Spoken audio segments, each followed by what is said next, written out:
Hello everyone, welcome back to my channel study and motivation में। तो आज हम देखने वाले हैं संस्कृत का पेपर जो कि फर्स्ट सेमेस्टर का 2024 का है।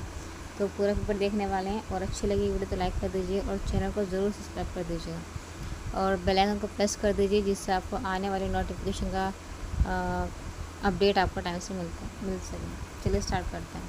पहला देख लेते हैं MCQ क्वेश्चन। ठीक है, पहला क्वेश्चन है मार्गशीर्ष शब्द किस महीने का बोधक है। तो ऑप्शन दिए गए हैं क्वार, सेकेंड है माघ, थर्ड है अघन, फोर्थ है पूस। अभी इसमें मार्ग है तो हम लोग क्या करते हैं, माघ वाले ऑप्शन पर लगाकर आ जाएंगे कि ये भी माघ से है, ये भी माघ से।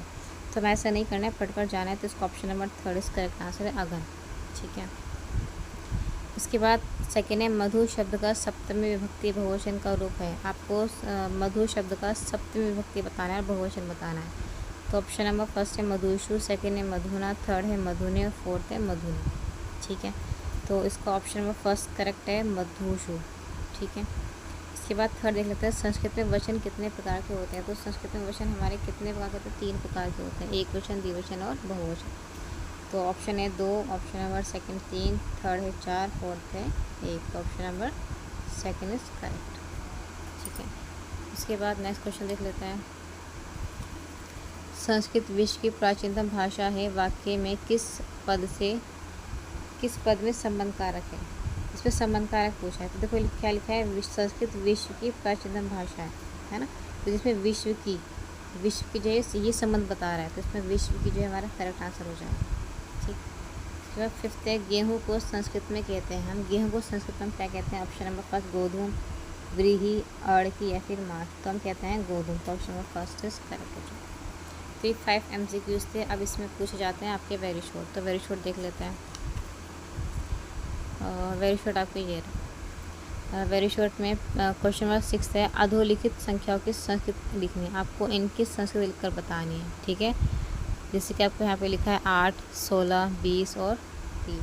इनकी आपको संस्कृत में लिखनी है गिनती। ठीक है, आप लोग गिनती तो याद करके जाइएगा। इसमें कम से कम 100 तक गिनती है, 50 तक गिनती है, ज़रूर संस्कृत में लर्न करके जाइएगा। ठीक है, इसके बाद 7वां क्वेश्चन है किन्हीं 5 पशुओं के नाम संस्कृत में लिखिए। आपको पशु के नाम, पक्षी के नाम, फलों के नाम, सब्जी के नाम और ये सब आपको लर्न करके जाने हैं संस्कृत में।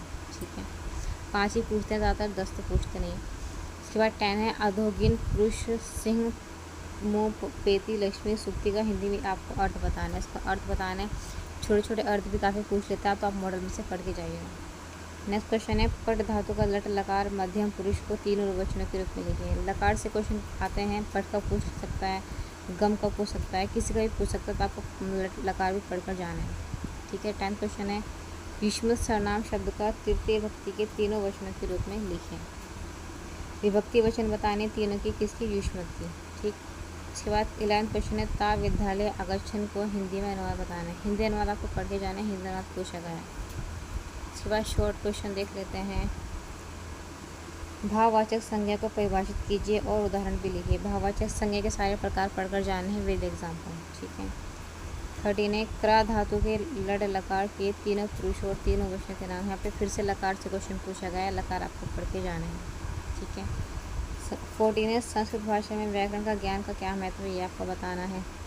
15 है संस्कृत शिक्षण में इंटरनेट की उपयोगिता पर प्रकाश डाले, ये भी आपको बताना है। 16 है अधोलिखित वाक्यों का संस्कृत भाषा में अनुवाद लिखिए, ये आपको बताना है। संस्कृत अनुवाद पढ़कर जाना है, हिंदी अनुवाद का संस्कृत दे देगा, संस्कृत को हिंदी में करने के लिए दे देगा।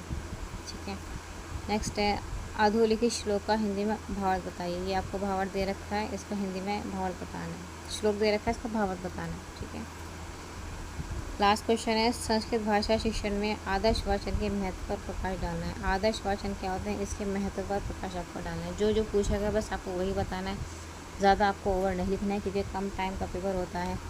ठीक है, 1 घंटे का ये पेपर होता है और हमारा 25 मार्क्स का पेपर होता है। ठीक है, टाइम हमारा इसमें 1 घंटे का होता है। तो जितना पूछा है बस उतना ही दीजिएगा और अच्छी लगी वीडियो लाइक कर दीजिए, सब्सक्राइब करिए। Thank you.